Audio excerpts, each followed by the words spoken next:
under any flag to enter U.S. ports 180 days after they touch the land in Cuba.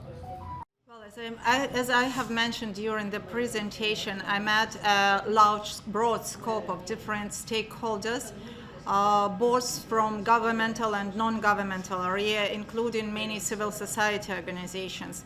The answer to the first question is very simple. I haven't faced any impediments to meet people, although I need to mention that some of the requests I was sending to people from the non-governmental sector were not responded, so people didn't want to talk to me.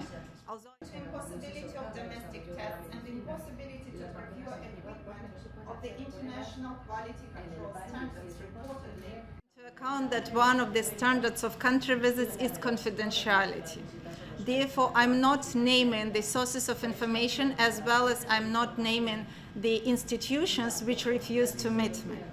At the same time, what I can say that I was trying to adhere to all standards, including maximum comprehensiveness and verification of information, and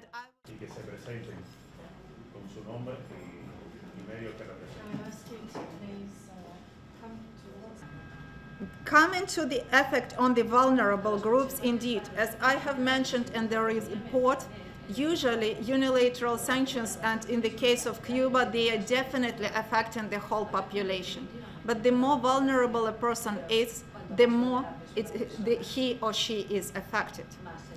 For the communities with low income, with high hyperinflation, as well as with scarcity of resources, it becomes very complicated even to get access to proper nutrition.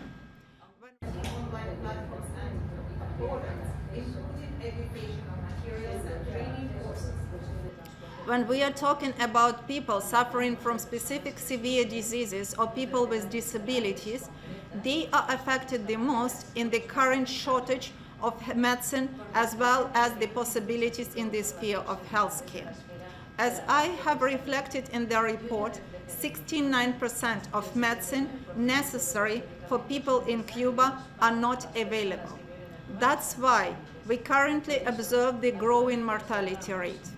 It's very obvious under the WHO statistic that Cuba used to have the highest life expectancy in the region, but now this life expectancy has been reduced because